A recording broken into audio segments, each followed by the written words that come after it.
여 명으로 추산. 도주한배에서의 사상자는 얼마나 될까? 거기에 따른 일본 수군 내 병력 피해가 구체적으로 기록으로 전하지는 않고 있습니다만은 원래 중선급 일본 수군 전함의 중선급은 정원이 100명입니다. 추산을 해보면 약 9천여 명이 그 배에 탔었는데 조선군 포격에 맞아서 혹은 화살을 맞아서 절반 정도 약 4,500여 명이 전사하거나 바다에 빠져서 익사한 게 아니냐 이렇게 추정이 됩니다. 그러니까 모두 일본군 피해는 최소한 8천여 명으로 추산이 됩니다. 조선 수군의 전함은 단 한 척의 피해도 없었다. 13척 대 333척의 불가능한 전투. 그것을 승리로 이끈 신화적인 전투가 바로 명량해전인 것이다.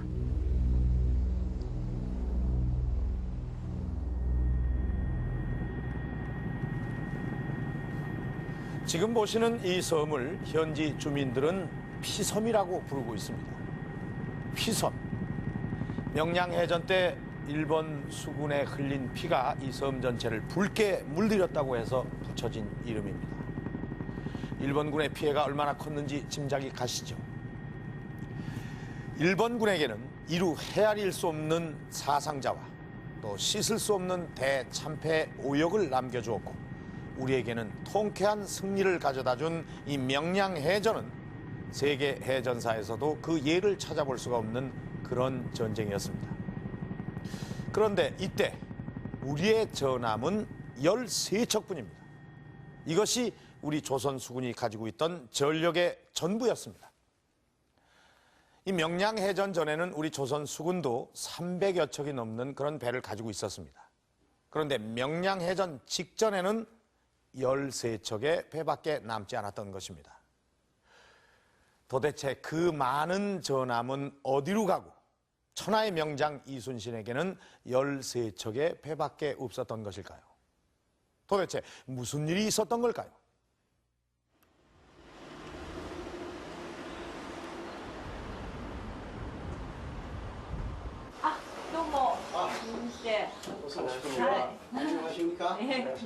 일본 해군사의 권위자 사또 씨.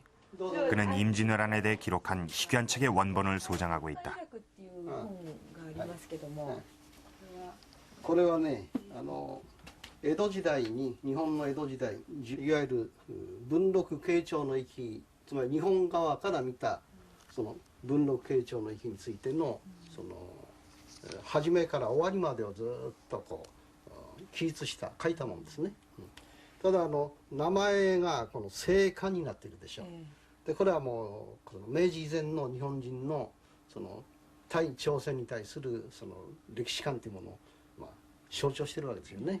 日本側のこのあるいは朝鮮側の文献を全部この引用してるんですね。だから出典がね、その資料がどういうものに基づいて書いているかということが非常にこう明快なんですよ。だからその歴史の書物としてはその信用ができる本ですね。 정한위략. 총 5권으로 묶여져 있는 이 책은 임진왜란 7년을 연구하는 귀한 사료가 되고 있다. 여기에 7천도, 지금의 거제도 앞바다에서 벌어진 원균이 이끈 조선 수군의 대참패에 대한 기록이 있다. 7천량 해전에서 승리한 일본은 이때의 대전과를 의기양양하게 적어놨다. 일본 장수 시즈마 160여 척 격파, 도도 60여 척, 야사루 16척, 목을 벤 수만도 수천 명에 이른다. 익해자 불가지, 물에 빠져 죽은 사람의 수는 이루 헤아릴 수 없다. 조선 수군을 전멸로 몰아넣은 7천량 해전. 참패를 거듭하던 일본 수군은 어떻게 이런 대전과를 올릴 수 있었을까? 初めて日本の水軍がそのいわゆるオール日本としてまとまったその海戦ができたんですね。だから陸と海とで両方で共同しながら一つの日本の水軍として、朝鮮水軍を破ることができたと。でその反対のことは逆のことは朝鮮スイングに言えるわけですよね。バラバラになっちゃってますから、そういう違いですね。 거제도 앞바다의 좁은 포구에 정박 중이던 조선 수군은 일본 수군의 기습을 받자 배를 버리고 육지로 도망간다. 이때 육지에 미리 매복하고 있던 일본 육군에게 원균을 비롯한 수많은 조선 수군은 죽임을 당해 전멸하고 만다. 칠천량 패전은 우리에게는 있어서는 안 될 그런 전투였습니다. 우리가 가졌던 수군 전체 전선이 134척이었는데 도망간 배 12척, 이거 빼고는 전부 다 수장이 됐습니다. 그러니까 우리의 수군의 존재가 거의 없어졌다, 이렇게 됩니다. 수군의 존재가 없어졌다는 것은 국가 기능이 상당히 마비되었다고 볼 수 있습니다. 좀 대단한 그 전투의 의미를 가질 수 있습니다. 조정의 명령에 따라 억지로 거제도로 나아갔던 원균의 수군.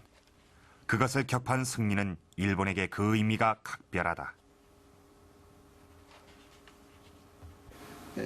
その制海権が日本軍の手に入ったってことは、今度はその補給が、とにかく保障されると、で補給が保障されるってことは、逆に言えば今度陸上軍とそれからその水軍がですね、海と陸から両方でこう、合同しながら協力しながらソウルまで目指すことができるようになったというところに大きな意味があるんですね。 그동안 조선 수군에게 차단돼 있던 한반도의 서해 진출의 길은 일본의 승리로 뚫리게 된 것이다. 일본이 전라도는 물론 충청도를 뚫고 한양으로 올라가는 것은 시간 문제였다. 대신들은 왜 말이 없는가? 이대로 있으면 왜적이 저절로 물러난단 말인가? 그러나 대신들은 말이 없었다. 조선 조정은 이 참패에 대해 아무 대책 없이 그저 무능하게 혼란에 빠져들고 있을 뿐이었다.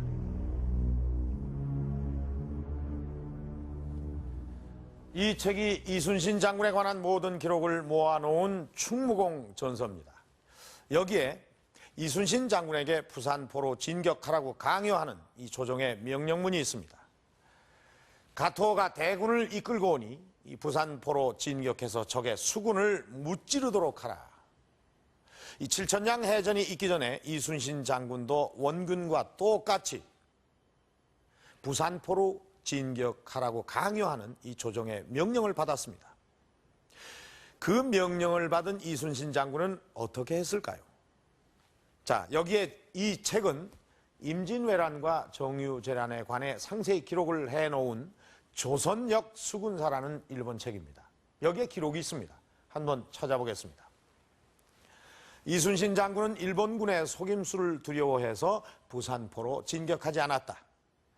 권율은 명령에 따르지 않은 이순신에게 죄를 주어 조정에 보고했다. 그 유명한 이순신의 이 백의종군은 이 부산포 진격을 둘러싼 조정과 수군의 알력 때문에 생겨난 사건인 것입니다. 부산포로 진격하지 않았다고 해서 이순신은 이미 수군에서 쫓겨나 있었던 것입니다. 그렇다면 조선 수군이 전멸할 때 이순신은 과연 어디에서 무엇을 하고 있었는지